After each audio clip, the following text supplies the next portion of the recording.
Hey, what's up guys, Up North Rider here, and today I want to talk about engine bars. That's right guys, I want to talk about engine bars, and specifically engine bars for the Royal Enfield Himalayan. Now okay guys, so we're talking engine bars. So you can get different types of engine bars for the Himalayan, and Royal Enfield, you can buy Royal Enfield bars.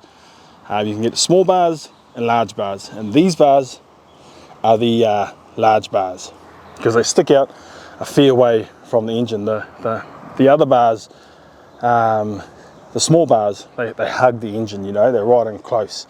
Now I've chosen the large bars because I wanted to have more protection for like the brake pedal. See, the brake pedal here is tucked in behind these bars, so if you have a rollover, the bars will protect the brake lever. You can buy other bars too that aren't Royal Enfield bars. GV makes some bars, and probably other companies too, but the GV bars usually have 3 points of contact, where the Royal Enfield bars only have 2. The Royal Enfield bars have a bolt, they're bolted on down low here and up here. 2 spots for the Royal Enfield bars, and if you buy the GV bars, well, they're a little bit lower. They're in 3 spots. They're bolted on as 3 spots, one over here and one over here, and one through there, through that spot there. Yeah, through there. So that's where they have 3 points of contact, strong as, good bars, but they hug in against the engine. They hug in close, and yeah, they may protect your brake pedal and stuff, but maybe not. And well, I chose these bars because they do protect the brake lever. And if you have a look in this video that I'll put on the screen there, and the link will be down in the description down below, you'll see that this bike has had a rollover. It has bent this bar, but the brake lever here is exactly how it was before I rolled her over, and it's not bent, no problems, protected. So it protects your brake lever. So you've got that, you know, and the bars themselves got bent in that rollover, and I'll show you that in a moment. See how that bar is bent backwards a little bit compared to the bar on the other side. See how it's really hard to show, but that bar on that side is a bit more perpendicular to the bike and the frame, whereas that bar, you see how it's sort of angled backwards? So that bar is bent. One thing I want to show you here guys was how these engine bars are bent here. You can see how this is bent, right? See how that's a bit bent? Well, one thing with these bars is, yes, they do bend, and yes, while that can be looked at as a negative, it can actually be a positive, because that meant these bars took the impact. It meant these bars bent, and you don't bend your frame, you know, you don't bend the frame wherever it's mounted to.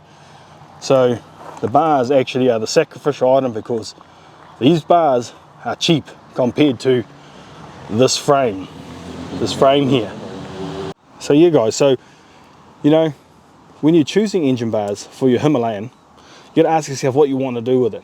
Like yes, these stick out, and yes, you won't be able to feed yourself through some spots possibly, but they are in line with your foot pegs, you know.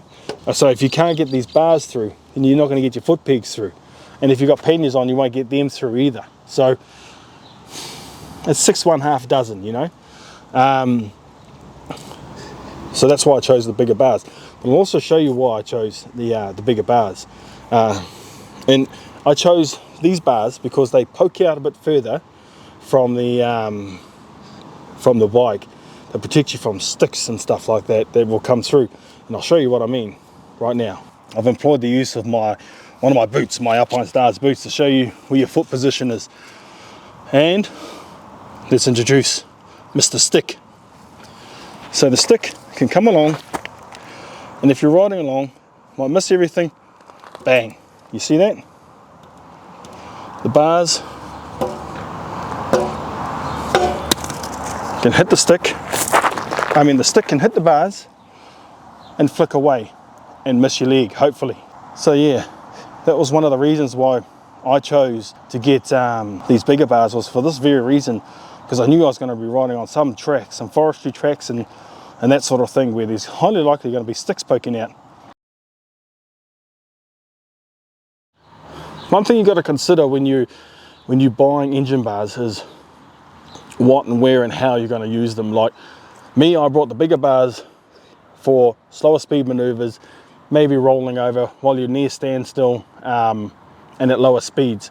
Yeah, so that's why I chose them. And like, here's another photo right here of the Himalayan, this Himalayan, when it took a little nap when we were at a cafe. Yeah, when she rolled over. And the bars, they held it all off and no damage. And it was on the other side that it rolled over, because that center stand, I mean that side stand there that you can see just through there, well, that there sunk into the ground, and the old bike, woo, over. And well, the bars held up, pedals didn't get bent, nothing got bent, nothing was a problem. So for me and my Himalayan, these bars have been exactly the right choice for me. Now, for you, that might be different. You might want, you might be doing faster speeds, you might be doing whatever, and you might not like the look of these bigger bars. I like the look of these bigger bars. There's another thing with these bars, the bigger bars like these, is because they poke out, I can actually put my legs on them while I'm riding down the road, just like highway pegs. That's right, guys. So I can stretch out on the bike with them. Isn't that a bit cool, eh? So yeah, but you know, that's about it. This was just a quick video to show you guys my engine bars, why I brought the bigger engine bars, and what and how they've sort of worked out for me. Anyway, guys, I'll sign it off there. It's only a short one. Anyway, guys, we'll sign it off there. So hey, thanks for watching, and I'll catch you on the next one. Cheers.